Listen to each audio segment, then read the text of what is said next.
সেই যুদ্ধবিরতি যদি করতেই হলো তাহলে এত দেরিতে করতে হলো কেন? ইতিমধ্যে ইসরায়েল তো ক্ষত বিক্ষত হয়ে গেছে এবং ইসরায়েল একটা দুর্বল রাষ্ট্রে পরিণত হয়েছে।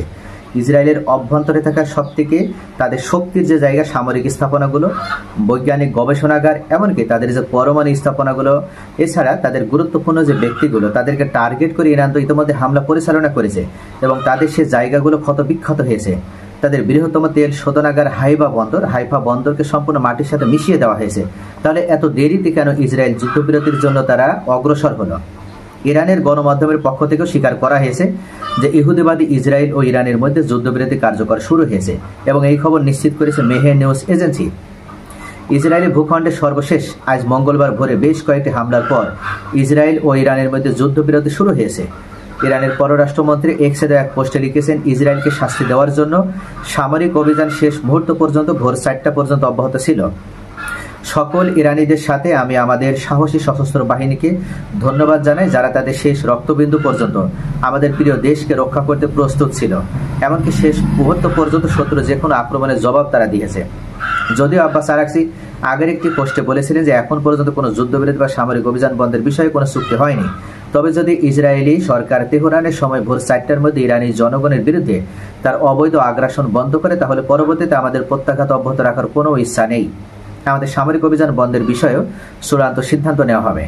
এর আগে কাতার ও ইরাকে থাকা মার্কিন সামরিক ঘাঁটিতে ব্যাপকভাবে হামলা পরিচালনা করেছিল ইরান। ইরান এবং ইসরায়েল উভয় পক্ষে পূর্ণাঙ্গ সম্পূর্ণ যুদ্ধবিরতিতে রাজি হয়েছে বলে ট্রাম্পের পক্ষ থেকে বলা হয়েছে। কাতারের প্রধানমন্ত্রী ইরান ও ইসরায়েলের যুদ্ধবিরতি চুক্তিতে সম্মত হওয়ার বিষয়টি নিশ্চিত করেছে। রয়টার্স সংবাদ সংস্থা নাম প্রকাশ না করার একটি মার্কিন সূত্রে বরাদ্দে জানিয়েছে, কাতারের প্রধানমন্ত্রী শেখ মোহাম্মদ বিন আব্দুর রহমান বিন জসিম আল থানি ইরানি কর্মকর্তাদের সাথে ফোনে ইসরায়েল ও ইরানের মধ্যে প্রস্তাবিত মার্কিন যুদ্ধবিরতিতে তেহরানে সম্মত হওয়ার বিষয়টি নিশ্চিত করেছেন। মার্কিন প্রেসিডেন্ট ডোনাল্ড ট্রাম্প কাতারের আমিরকে বলেছেন, ইসরায়েল যুদ্ধবিরতিতে সম্মত হয়েছে এবং তেহরানকে এই চুক্তিতে সম্মত করতে দোহার সাহায্য চেয়েছে তেল আবিব। এরপরে ইরানি কর্মকর্তাদের সাথে কথা বলে তেহরানের সম্মতি রিসিভ করেন কাতারের আমির। সংশ্লিষ্ট কর্মকর্তা রয়টার্সকে তথ্য জানিয়েছে। এই তথ্যের ভিত্তিতে একটি বিষয় নিশ্চিত হয়েছে, সেটা হচ্ছে ইরান সর্বপ্রথম যুদ্ধবিরতির জন্য কোনো প্রস্তাব তারা দেয়নি, এমনকি তারা কোনো ধরনের যুদ্ধবিরতি করবে এমন কোনো আগ্রহ তারা প্রকাশ করেনি। ইরানের সর্বোচ্চ নেতা আয়াতুল্লাহ আলী খামেনি বারবারই উল্লেখ করেছে যে ইরান কোনো সাম্রাজ্যবাদী শক্তির কাছে মাথা নত করবে না। ইতিপূর্বে ইরানের একটা ঐতিহ্য ছিল, একটা গর্ব ছিল, যখনই কোনো সাম্রাজ্যবাদী শক্তি ইরানে আক্রমণ করার চেষ্টা করেছে তাদের কবর রচিত হয়েছে শুধুমাত্র ইরানে আক্রমণ করার কারণে। সম্প্রতি আবার ইসরায়েল ইরানে আক্রমণ করলো এবং সর্বপ্রথম তারা আক্রমণ করার কারণে পাল্টা প্রত্যাঘাতে গিয়েছিল ইরান এবং ইরান এখন পর্যন্ত যুদ্ধে তারা সাহসিকতার সাথে লড়াই করেছে। যদিও ইসরায়েলের সাথে ছিল মার্কিন যুক্তরাষ্ট্র, পশ্চিমা মিত্র রাষ্ট্রগুলো, কিন্তু ইরানের সাথে কোনো রাষ্ট্রের সাপোর্ট ছিল না।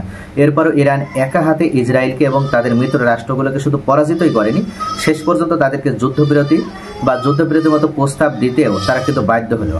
তাহলে এটার মাধ্যমে স্পষ্ট হয়ে গেছে যে ইরানই জয়লাভ করেছে, ইসরায়েলের পরাজয় হয়েছে। সকলে ভালো থাকুন। Thanks for watching.